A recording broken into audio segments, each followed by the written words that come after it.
This is very simple okay कि ये जो आपके पास एक किडनी है राइट इसके ऊपर इस तरह से सिस्ट्स बनते हैं पॉलीसिस्टिक किडनी डिजीज़ में एक नहीं बल्कि एक से ज़्यादा सिस्ट्स बनते हैं राइट। अब ये जो सिस्ट्स है ये क्या होते हैं इनके अंदर बहुत ही मतलब रिच ब्लड सप्लाई होती है राइट। तो क्या होता है कभी कभी ये जो सिस्ट है ना this will rupture okay this will rupture. अब रप्चर होने की वजह से ये इसके अंदर जो ब्लड एक्यूमुलेटेड होता है राइट ब्लड वगैरह वो ब्लड क्या होता है इस तरह से लीक होना स्टार्ट होता है किडनी के अंदर राइट। तो किडनी से वो ब्लड कहाँ पे आता है किडनी से वो ब्लड आता है यूरिन के अंदर फाइन जिसको हम क्या कहते हैं हेमाचूरिया फाइन। तो इन पेशेंट्स में हमें क्या मिलेगा हेमाचूरिया मिलेगा। कौन सा हेमाचूरिया ग्रोस हेमाचूरिया।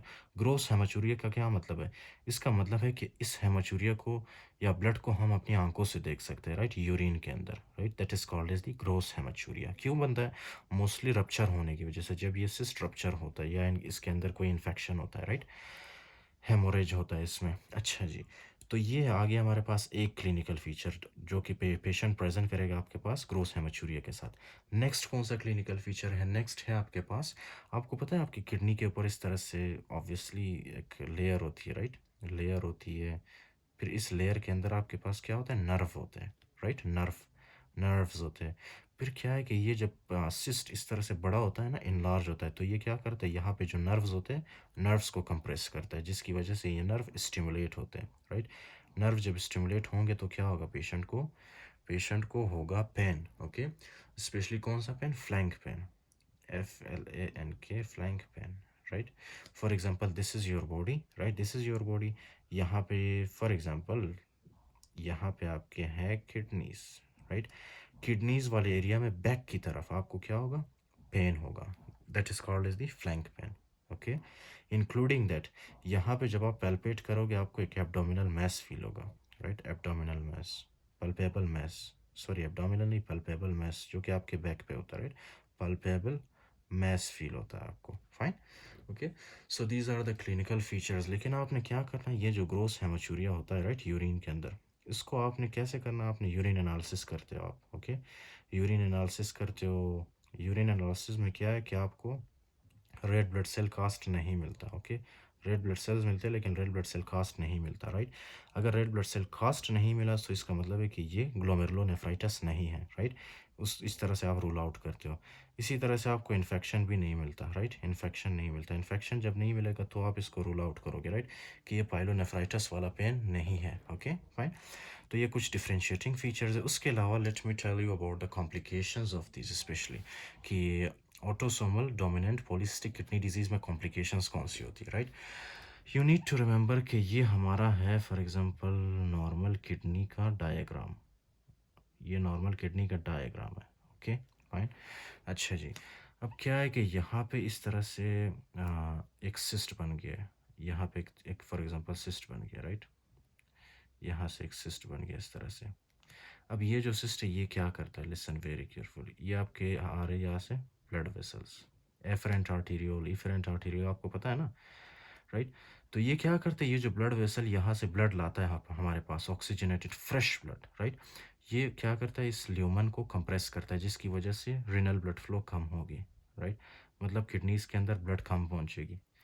जब किडनीज के अंदर ब्लड कम पहुँचेगी तो क्या होगा जाहिर सी बात है ग्लोमेरुलर फिल्ट्रेशन रेट कम होगा ओके ग्लोमेरुलर फिल्ट्रेशन रेट कम होगा। तो जो भी फॉर एग्जांपल हमारे ब्लड के अंदर वेस्ट वगैरह है ना वो ब्लड के अंदर रहेंगे वो ब्लड से वो फॉर एग्जांपल किडनी से फिल्टर नहीं हो पाएंगे। और वो कौन से ब्लड ब्लड के अंदर वेस्ट है सबसे पहले आपने याद रखना है potassium okay. Potassium normally collecting duct से ये फिल्टर होकर हमारे यूरिन में चला जाता है। लेकिन जब किडनीज फंक्शन नहीं करता राइट तो ये पोटासियम क्या होता है हमारे बॉडी के अंदर एक्यूमुलेट होना स्टार्ट कर देता है हमारे हार्ट को डैमेज कर सकता है। This condition is called as hyperkalemia okay. Including that ये जो आपके प्रोक्सिमल कॉन्वोल्यूटेड ट्यूब्यूल के सेल्स है यहाँ से आपको पता है क्या निकलता है ल्यूमेन के अंदर hydrogen right hydrogen ions right protons. तो ये क्या है कि यहाँ पे अभी फॉर एग्जांपल क्या है ग्लोमेरुलर फिल्ट्रेशन रेट कम है उसके अलावा किडनीज हमारे नॉर्मल फंक्शन नहीं कर रही ओके। क्योंकि सिस्ट है सिस्ट क्या करता है नेफ्रॉन किस तरह से कंप्रेस करता है। एक सिस्ट नहीं है यहाँ पे थाउजेंड्स मतलब बहुत ज़्यादा सिस्ट है राइट। ये सिस्ट सारे क्या करते हैं इस तरह से कंप्रेस करते हैं नियर बाय स्ट्रक्चर को किडनी के अंदर जो भी स्ट्रक्चर होता है सबको कंप्रेस करते हैं फाइन। तो क्या होगा एज अ रिजल्ट यहाँ से नॉर्मल फिल्ट्रेशन नहीं होगी और हमारे बॉडी के अंदर हाइड्रोजन आयन की कंसंट्रेशन बढ़ जाएगी, जिसकी वजह से क्या होगा, मेटाबॉलिक एसिडोसिस, राइट। उसके अलावा यहाँ से आपको पता है ना, किडनीज के अंदर से क्या फ़िल्टर होता है, वाटर, सोडियम। तो जब किडनीज काम नहीं कर रहा होता है तो हमारे बॉडी के अंदर वाटर और सोडियम की एक्यूमुलेशन होती है, राइट, ज़्यादा होता है ब्लड के अंदर, जिसकी वजह से क्या, हाइपर वोलीमिया होने के चांसेस बढ़ जाते हैं, राइट, ओके।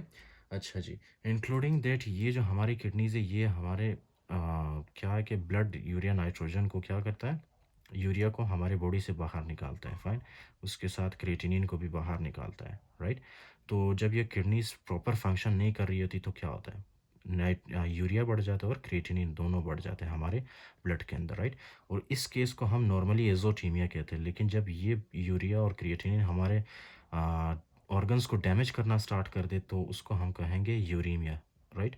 यूरीमिया कहेंगे। यूरीमिया हम किसको कहते हैं, जब यूरिया और क्रिएटिनिन बॉडी में ज़्यादा हो, इंक्लूडिंग दैट अदर इलेक्ट्रोलाइट्स भी क्या हो, डिस्टर्ब हो, राइट, ब्लड के अंदर। बिल्कुल एक ब्लड की जो केमिस्ट्री है ना वो डिस्टर्ब हो जाती है, इलेक्ट्रोलाइट्स एबनॉर्मल हो जाते हैं, यूरिया क्रिएटिनिन सारे एबनॉर्मल हो जाते हैं, राइट, उनकी वैल्यू ज़्यादा होती है, कम होती है। So that condition is called as the uraemia, right. अगर सिर्फ यूरिया और क्रिएटिनिन आपके ब्लड के अंदर ज़्यादा हो, that is called as azotemia, right. अच्छा जी, तो ये चीज़ें आपको मिलती है, ये फाइंडिंग्स आपने याद रखनी है, राइट।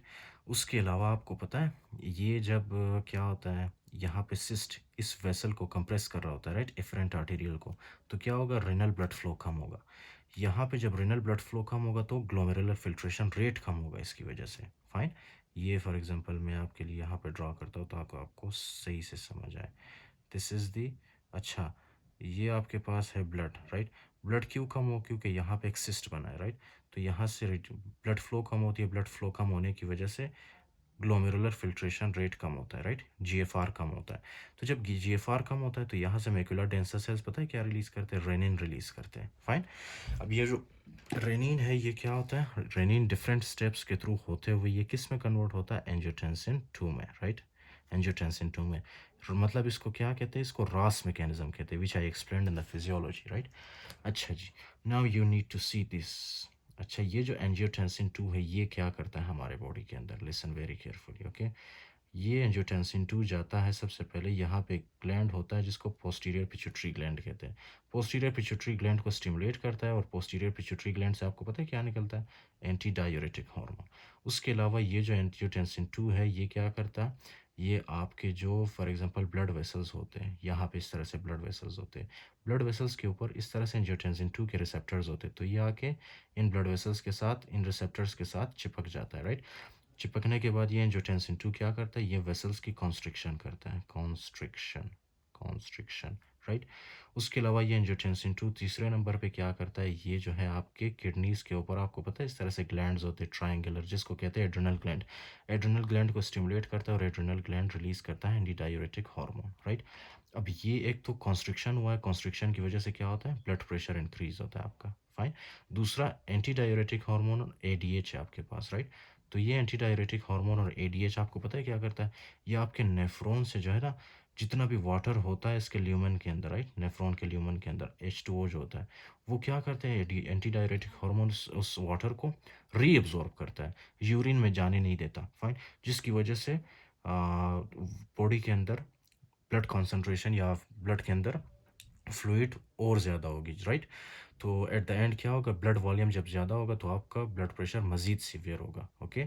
इंक्लूडिंग दैट एडीएच क्या करता है, anti diuretic hormone, anti diuretic hormone भी हमारे बॉडी के अंदर क्या करता है, ये प्रिजर्व करता है सोडियम और वाटर को, प्रिजर्व करने की वजह से water, in short blood volume बढ़ जाता है, ओके, ब्लड वॉल्यूम बढ़ जाता है, किस वजह से, एंटी डायरेटिक हार्मोन और एडीएच की वजह से, राइट, एल्डोस्टेरोन की वजह से। तो ये क्या होता है कि ब्लड वॉल्यूम जब बढ़ जाता है, ब्लड वॉल्यूम बढ़ने की वजह से हमारे बॉडी के अंदर सिस्टेमिक ब्लड प्रेशर बढ़ जाता है, ओके। एंड दिस कंडीशन को हम क्या कहते हैं, secondary hypertension, right. So this are the two most important complications जो कि आपको याद रखना है, राइट।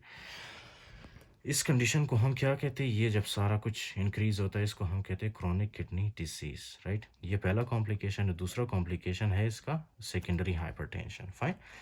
क्यों, क्योंकि ये एक तो एंटी डायरेटिक हार्मोन बढ़ गया है, दूसरा जो है यहाँ से क्या रिलीज हुआ है, एड्रिनल ग्लैंड से एडीएच रिलीज नहीं होता, okay, this is aldosterone, fine. मुझसे गलती हो गई, I am sorry, this is aldosterone, fine. So this is what happens in the polycystic kidney disease. Okay, so autosomal dominant polycystic kidney disease, right. सबसे पहले autosomal dominant को discuss करते हैं कि इसमें होता क्या है। इसमें न्यूमरस मतलब मल्टीपल, एक से ज़्यादा सिस्ट बनते हैं the cortex and medulla, right. Cortex और मेडुला के अंदर क्या बनते हैं, इस तरह से सिस्ट बनते हैं। ये कोर्टेक्स, ये आपका medulla. causing bilateral enlarged kidneys ultimately destroy kidney parenchyma, right. क्या होता है कि ये सिस्ट बनने की वजह से एक तो किडनी का साइज बढ़ जाता है, okay, right, and including that bilateral enlarged kidneys होती है, okay.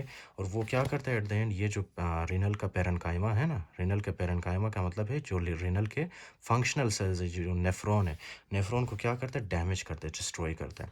Presents with combination of flank pain, okay, flank pain होता है इसमें, हेमाचूरिया होता है। डू यू रिमेंबर, मैंने आपको बताया था ये रिसेप्टर्स स्टिमुलेट होते हैं जिसकी वजह से फ्लैंक पेन होता है, राइट।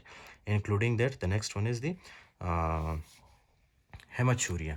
ये हमारे पास हेमाचूरिया, मैंने आपको बताया था जब ये सिस्ट रप्चर होते हैं so that will lead to haematuria. Hypertension किस वजह से होता है, ये सेकेंडरी हाइपरटेंशन, ये कॉम्प्लिकेशन में होता था, राइट। अच्छा जी, रेनिन की वजह से होता था। उसके अलावा है यूरिनरी इन्फेक्शन होता है इसमें, progressive renal failure in 50% of the individuals.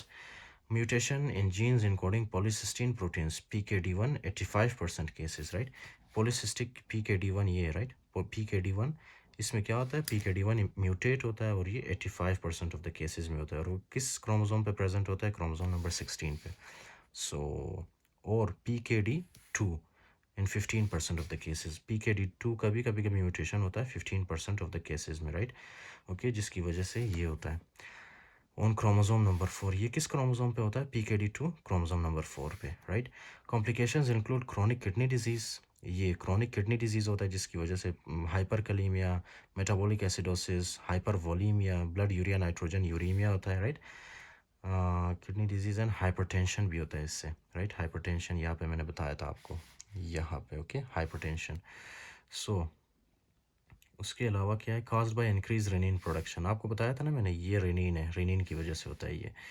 Associated with berry aneurysm, mitral valve prolapse, benign hepatic cyst and diverticulosis. इसमें जो है ये मिट्रल वाल्व प्रोलेप्स वगैरह भी होते हैं, राइट। बेरीज एनोरिज्म होता है। अच्छा, बेरीज एनोरिज्म तो जाहिर सी बात है ये हाइपरटेंशन की वजह से होगा, फाइन, पेशेंट में।